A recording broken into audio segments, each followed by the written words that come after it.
खुशामदीद दोस्तों, अक्सर रसोई के इस नए और तरोताज़ा एपिसोड में मैं रूपाली आपका इस्तकबाल करती हूँ। तो दोस्तों, तैयार हैं आप एक और जायके भरे सफर की शुरुआत के लिए? तो आखिर देर किस बात की, आप भी यहाँ हैं और हम भी यहाँ हैं। तो क्यों ना बनाना शुरू करें अक्सर रसोई के बावर्ची खाने से कुछ लजीज पकवान। तो आज बनाते हैं हम धनिया मुर्ग। तो आइए इसे बनाना शुरू करते हैं। सबसे पहले हम गरम करेंगे एक कढ़ाई और उसमें डालेंगे तेल। तेल की जगह बटर या घी का भी इस्तेमाल कर सकते हैं। तो दोस्तों, तेल गरम हो चुका है, तो आइए इसमें सबसे पहले डालते हैं छोटी इलायची। यहाँ मैं 2 छोटी इलायची खोलकर इसमें डाल रही हूँ।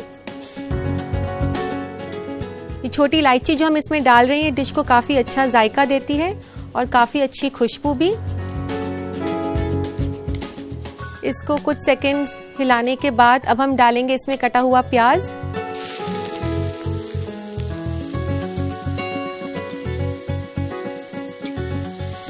यहाँ मैंने एक बड़ा प्याज लिया है कटा हुआ। अगर प्याज छोटे हों तो आप 2 प्याज ले सकते हैं। प्याज को कुक करते साथ साथ हम इसमें गार्लिक और जिंजर भी डालेंगे। यहाँ 1 से 2 फ्लेक्स में ले रही हूँ लहसुन की, और अब इसमें डालेंगे थोड़ा सा अदरक। आधे छोटे चम्मच के आसपास इसमें अदरक डाल देना है।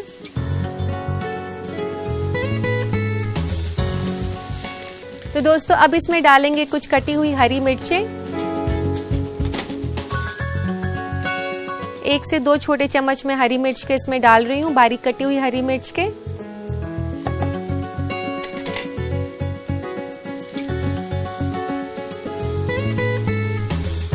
दोस्तों, जैसा कि हम लोग व्हाइट ग्रेवी बना रहे हैं तो इस डिश में लाल मिर्च का इस्तेमाल नहीं किया जा सकता है। तो इस डिश को स्पाइसी बनाने के लिए हम हरी मिर्च का इस्तेमाल कर रहे हैं।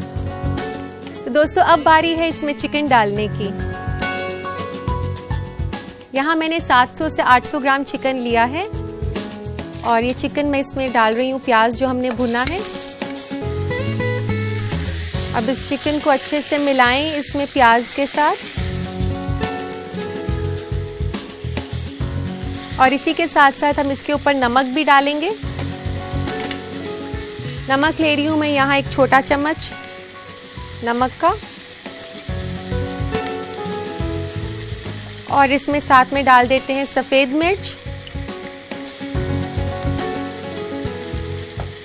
सफेद मिर्च का पाउडर आपको बाजार में आसानी से मिल जाता है। अब इसको तकरीबन आपने 8 से 10 मिनट तक हाई फ्लेम पर कुक करना है। लेकिन ध्यान रहे दोस्तों, इसको साथ साथ में हिलाते रहना है ताकि ये नीचे नहीं लगे। तो दोस्तों, अब इसमें डालेंगे हम दही।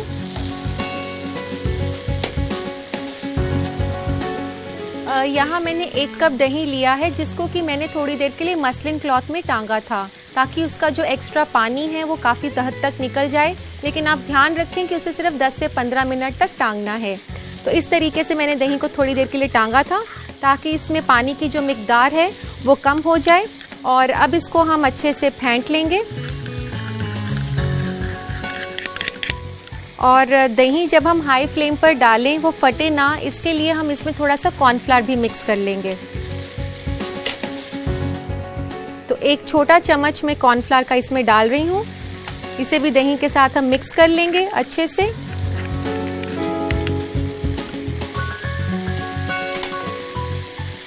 तो दोस्तों, अब हमने इसमें दही डालना है, लेकिन ध्यान रखें कि हमने दही इसमें धीरे धीरे डालना है। तो आप थोड़ा थोड़ा करके इसमें डालें।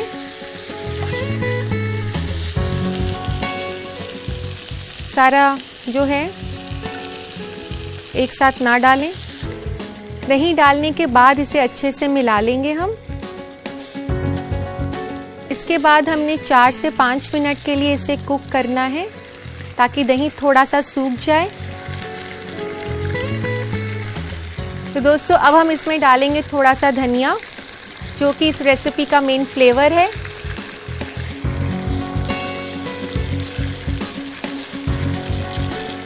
1 से 2 बड़े चम्मच धनिए के मैंने इसमें डाल दिए हैं।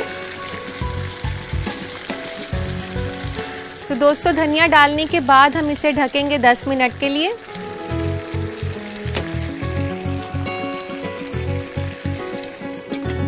और धीमी आंच इसकी कर देंगे। तो दोस्तों आइए अब चिकन चेक कर लेते हैं।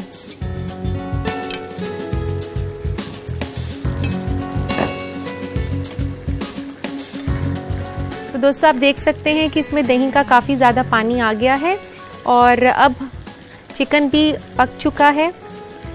अब इसको तेज़ आंच पे थोड़ी देर और पकाएंगे। 1 से 2 मिनट तेज़ आंच पर पकाने के बाद अब हम इसमें डालेंगे दूध इसमें तकरीबन आधे से पौना कप मैंने डाल दिया है।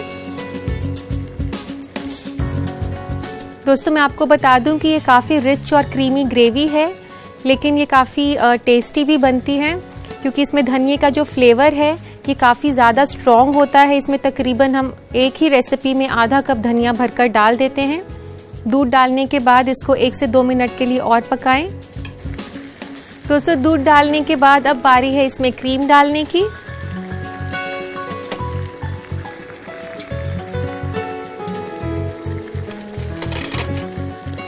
दोस्तों जब आप क्रीम डालें तो ध्यान रखें कि जब आप क्रीम डाल रहे हैं तो आपने गैस को जो है आंच धीरे कर देनी है और अब इसमें धीरे धीरे करके क्रीम डालेंगे।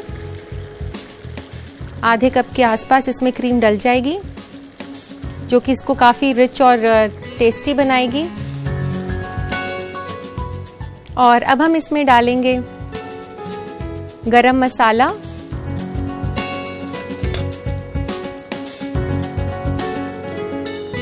इसमें आधा टेबलस्पून के आसपास मैंने गरम मसाला डाल दिया है।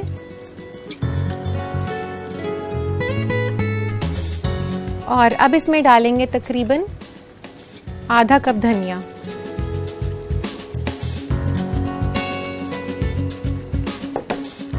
और इसको अच्छे से मिला लें। तो दोस्तों आप देख सकते हैं हमने इसमें धनिया काफ़ी ज़्यादा मिकदार में डाला है, तो जाहिर सी बात है कि इसका नाम धनिया मुर्ग है। तो दोस्तों अब ये तैयार हो चुका है और अब डालते हैं इसको सर्विंग प्लेटर में। तो दोस्तों इसको सर्विंग प्लेटर में डालने के बाद इसे गार्निश करेंगे धनिये के साथ। ये फ्रेश धनिया थोड़ा सा और ऊपर से डाल देते हैं और 1 चुटकी गरम मसाले की ऊपर से छिड़क दें। तो लीजिए दोस्तों तैयार है धनिया मुर्ग। उम्मीद करती हूँ दोस्तों कि आपको ये डिश पसंद आई होगी, तो इसे अपने बावर्ची खाने में जरूर ट्राई करें। लेकिन उससे पहले नजर डालते हैं इस रेसिपी के रिकैप पर। धनिया मुर्ग बनाने के लिए हमें चाहिए 800 ग्राम चिकन, 1 कप दही, आधा कप क्रीम, आधा कप दूध, 1 छोटा चम्मच नमक, 1 छोटा चम्मच सफेद मिर्च, 1 छोटा चम्मच कॉर्नफ्लावर, आधा बड़ा चम्मच गरम मसाला, 1 कप धनिया पत्ता, 1 अदद प्याज कटी हुई, आधा छोटा चम्मच अदरक कद्दूकस किया हुआ, 1 से 2 अदद लहसुन कद्दूकस किया हुआ, 2 छोटा चम्मच हरी मिर्च, 2 अदद छोटी इलायची और 1 बड़ा चम्मच तेल। सबसे पहले पैन में तेल गरम करें, उसमें डालें छोटी इलायची, कटी हुई प्याज, कद्दूकस किया हुआ लहसुन और अदरक और उसे भून लें। फिर मिलाएं हरी मिर्च और उसे भून लें। उसके बाद डालें चिकन के टुकड़े और प्याज में अच्छी तरह से मिला लें। फिर डालें नमक, सफेद मिर्च और तेज आंच पर 8 से 10 मिनट पका लें। फिर दही को कॉर्नफ्लावर के साथ मिलाएं ताकि फटे नहीं और धीरे धीरे उसे चिकन में मिक्स कर दें। 4 से 5 मिनट और पका लें जब तक कि दही सूख न जाए। उसके बाद डालें धनिया पत्ता, ढककर 10 मिनट धीमी आंच पर पकाएं जब तक कि चिकन नरम ना हो जाए। फिर मिलाएं दूध और 1 से 2 मिनट और पका लें। धीरे धीरे करके धीमी आंच पर क्रीम मिलाएं और साथ ही डालें गरम मसाला और हरा धनिया और अच्छे से मिला लें। एक प्लेटर में सर्व करें और गार्निश करें हरा धनिया और गरम मसाले से। लीजिए तैयार है धनिया मुर्ग। उम्मीद है दोस्तों आपने इसकी रेसिपी अच्छे से नोट कर ली होगी। और अब वक्त हो गया है एक छोटे से वक्फे का। कहीं मत जाइएगा, बने रहिए अक्सर रसोई के साथ। दोस्तों हम अपने खाने पीने को लेकर काफी आगाह रहते हैं और यही मालूमात आगे चलकर फूड ट्रेंड्स की शक्ल अख्तियार कर लेता है। इन्हीं बातों से हम आपको वाकिफ कराते हैं अपने फूड ट्रेंड्स में। आज हम आपको ऐसे मसालों के फायदे के बारे में बताएंगे जो कि तकरीबन हर तरह के खानों में इस्तेमाल होते हैं। लहसुन जरूर बदबू देता है, लेकिन अगर आप इसकी मेडिसिनल प्रॉपर्टीज की तरफ गौर फरमाएंगे तो पाएंगे कि शायद वो बहुत ही छोटी कीमत होती है जो आपको अदा करनी होती है लहसुन का फायदा उठाने के लिए। कोलेस्ट्रॉल और हाई बीपी के लेवल्स को काबू में रखने से लेकर सर्दी जुकाम, दिल की बीमारी और इन्फेक्शंस तक को दूर रखने में लहसुन काफी मुफीद है। इसमें एंटी फंगल और एंटीबायोटिक प्रॉपर्टीज होती है। एक तफ्तीश के मुताबिक लहसुन में कैंसर पैदा करने वाले कंपाउंड को घटाने और ट्यूमर सेल्स को बढ़ने से रोकने की सलाहियत होती है। हर दिन महज 2 लहसुन खाने से कोलेस्ट्रॉल कम से कम 9% कम हो सकता है। अदरक का जहाँ तक सवाल है तो आपकी चाय को जायका देने के साथ साथ ये कई बीमारियों से निजात पाने में फायदेमंद है। ये मॉर्निंग सिकनेस, माइग्रेन, सर्दी जुकाम और पेट की परेशानी में मुअस्सर है। इसी तरह हल्दी को लेकर तफ्तीश की जा रही है कि शायद ये भी कैंसर से निजात पाने में कारगर साबित हो। वहीं धनिया यानी कि कोरिएंडर सीड्स में एंटी इन्फ्लेमेटरी प्रॉपर्टीज है, जिसके बारे में भी तफ्तीश की जा रही है कि शायद कोलेस्ट्रॉल को कम करने में मददगार साबित हो। इसी तरह अगर लाल मिर्च को अगर लिया जाए तो ये भी कई तरह की परेशानी से निजात दिलाते हैं, जैसे कंजेशन, दर्द से राहत, स्टमक अल्सर और यहाँ तक कि वजन कम करने में। इसमें कोई शक नहीं कि इन मसालों के कई फायदे हैं, लेकिन हमेशा अपने गोल्डन रूल को याद रखिए कि इन्हें मॉडरेशन में ही लिया जाए, वरना ये नुकसानदेह हो सकते हैं। उम्मीद है दोस्तों ये मालूमात आपके काम आएगी। और अब वक्त आ गया है उस पल का जिसका आपको इंतजार रहता है और मुझे भी, यानी कि आपके खतूत पढ़ने का। तो आइए लेते हैं आज का पहला खत। पहला खत लिखा है परवीन ने मुंबई से। ये लिखती हैं कि लाल मिर्च का पाउडर बहुत जल्दी खराब हो जाता है, कोई उपाय बताएं। परवीन, इसके लिए मैं आपको बहुत ही अच्छा सा तरीका बताती हूँ। जब भी आपने लाल मिर्च पाउडर को स्टोर करना है तो जिस भी बर्तन या डब्बे में डालना है उसको अच्छे से साफ कर लें, फिर लाल मिर्च का पाउडर डालें और जब लाल मिर्च का पाउडर डालें तो उसमें थोड़ी सी हींग डाल दें। इससे लाल मिर्च का पाउडर काफी देर तक ताज़ा रहेगा। और दोस्तों इसी के साथ लेते हैं आज का अगला खत। अगला खत है जसविंदर कौर का लुधियाना से। ये लिखती हैं कि जब भी वो दाल पकाती हैं तो वह जल्दी नहीं पकती और सीजने में काफी वक्त लेती है, तो कोई तरीका बताएं। जसविंदर, आपने ये तो नहीं बताया कि आप कौन सी दाल की बात कर रही हैं, लेकिन फिर भी मैं आपकी परेशानी को हल करने का तरीका बता देती हूँ। जब भी आप दाल पकाएं तो उसमें मूंगफली के तेल के साथ थोड़ी सी हल्दी डाल दें। इससे दाल काफी जल्दी पक जाएगी और बेहद ही लजीज बनेगी। तो दोस्तों इसी के साथ लेते हैं हम आज का आखिरी खत। अगला खत है शदफ कमर का बक्सर से। ये लिखते हैं कि मेरे चीनी के डिब्बे में अक्सर चींटियां लग जाती हैं, इससे निजात का कोई उपाय बताएं। शदफ, आप जब भी चीनी रखें तो ध्यान रखें कि आप उसे हवादार जगह पे ना रखें। इसके साथ साथ आप चीनी के डब्बे में 3 से 4 लौंग के दाने रख सकते हैं, उससे चीनी में चींटियां नहीं लगती। हम अपने जायके के सफर को जारी रखते हुए बनाने जा रहे हैं आज की दूसरी रेसिपी, जो कि एक तरह का शरबत है। जी हाँ, मैं बात कर रही हूँ प्लम शरबत की। प्लम्स यानी कि आलू बुखारा। आइए उसका शरबत बनाना शुरू करते हैं। तो सबसे पहले हम आलू बुखारों को काटेंगे और सारे प्लम्स आप एक बोल में डाल दें। दोस्तों ये शरबत बनाने के लिए आप ध्यान रखें कि आप जो आलू बुखारे खरीदें इसके लिए वो काफ़ी अच्छे काले और पल्पी हों, बिल्कुल कच्चे ना हों। अगर वो पल्पी होंगे तभी उसका शरबत काफ़ी अच्छा बनेगा।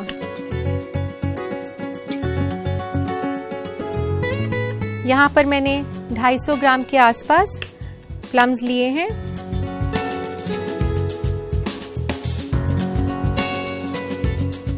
दोस्तों इस तरीके से काटने के बाद इसे गरम करना है पैन में, तो पैन में डाल देते हैं हम और इसी के साथ पैन भी ऑन कर देते हैं। इसमें डालेंगे हम आधा कप पानी और डालेंगे इसमें चीनी 1/3 कप यानी कि 1/3 कप मैंने इसमें चीनी लिए हैं। और अब हमें इसे पकाना है जब तक कि ये जो प्लम्स हैं यानी कि आलू बुखारे काफ़ी ज़्यादा सॉफ्ट हो जाएंगे और एक किस्म की सॉस की तरह ये बन जाएगी। तो तब तक इसको पकाना है। इसमें तकरीबन 10 मिनट लग जाएंगे। आलू बुखारा जो है काफ़ी रिच होता है डाइटरी फाइबर्स में और इसी के साथ साथ ये हमारे डाइजेस्टिव सिस्टम को काफ़ी स्ट्रॉन्ग रखता है।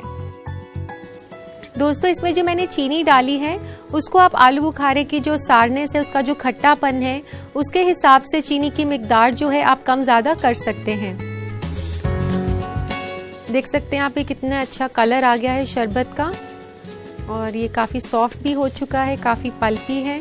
दोस्तों आपको आलू बुखारे में काफ़ी मिनरल्स मिलते हैं जैसे कि कॉपर, मैग्नीज, फास्फोरस और पोटेशियम।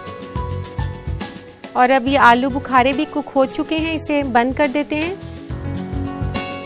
और अब हमने इस मिक्सचर को छानना है।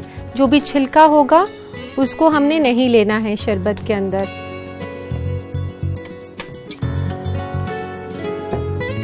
और अब हमने इसको छानना है।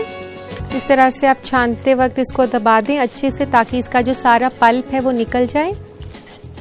लेकिन ध्यान रखें कि हमने ज़्यादा मोटी छन्नी नहीं लेनी, उसके छिलके जो हैं हमें नहीं चाहिए।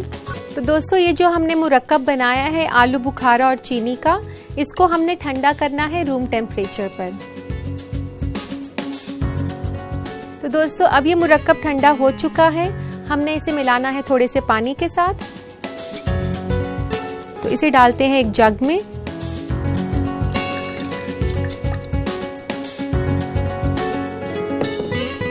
और इसमें डालेंगे 2.5 कप पानी। पानी आप इसमें ठंडा पानी का इस्तेमाल कर सकती हैं। इसमें डालने के बाद इसमें डालेंगे हम भुना हुआ जीरा। यहाँ पे आधा छोटा चम्मच में भुना हुआ जीरा का डाल रही हूँ, और 1 छोटा चम्मच नींबू का रस,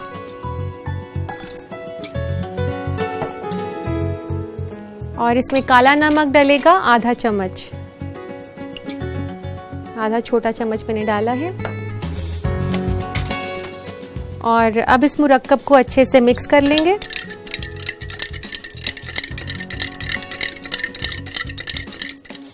तो दोस्तों, जो मम्मियाँ परेशान रहती हैं कि वो अपने बच्चों के डाइट में फल ज़्यादा इंक्लूड नहीं कर पाती हैं, वो अपने बच्चों को प्लम शरबत ज़रूर पिलाएं। इससे फल का फ़ायदा तो होगा ही, साथ में ये काफ़ी लजीज भी लगेगा बच्चों को।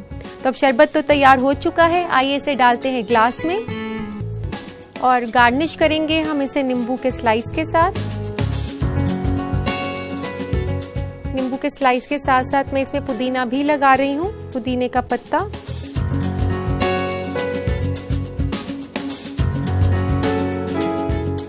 तो दोस्तों, तैयार है बेहद ही लजीज और रिफ्रेशिंग ड्रिंक प्लम शरबत। तो दोस्तों, इस रेसिपी को आप अपने बावर्ची खाने में बना सकें, उसके लिए इस रेसिपी का देखिए रिकैप। प्लम शरबत बनाने के लिए हमें चाहिए 250 ग्राम प्लम यानी कि आलू बुखारा, 1/3 कप चीनी, 3 कप पानी, आधा छोटा चम्मच भुना हुआ जीरा पाउडर, 1 छोटा चम्मच नींबू का रस, नमक हस्बे जायका, आधा छोटा चम्मच काली मिर्च और नींबू का स्लाइस और पुदीना पत्ता गार्निश के लिए। सबसे पहले आलू बुखारा को काट लें और बीज को अलग कर दें। कटे हुए आलू बुखारा को पानी और चीनी के साथ पैन में पका लें जब तक कि वो नरम और सॉस के जैसा ना हो जाए। पके हुए आलू बुखारा को छानकर गुदा से जूस को अलग कर दें। रूम टेम्परेचर पर आलू बुखारा यानी कि प्लम के जूस को ठंडा कर लें। ठंडा प्लम जूस को एक जग में डालें, उसमें मिलाएं पानी, भुना हुआ जीरा पाउडर, नींबू का रस, नमक हस्बे जायका और अच्छे से मिला लें। इसे एक ग्लास में डालें और नींबू के स्लाइस और पुदीना के पत्ते से गार्निश करें। लीजिए, तैयार है प्लम शरबत। तो दोस्तों, उम्मीद करती हूँ कि आपने इसे बनाने का तरीका अच्छे से लिख लिया होगा। आज के लिए दोस्तों बस इतना ही। अब अपनी मेजबान रूपाली को दीजिए इजाजत। आपसे फिर मुलाकात होगी एक नए एपिसोड में कुछ और नए जायकों के साथ। तब तक के लिए अल्लाह हाफिज।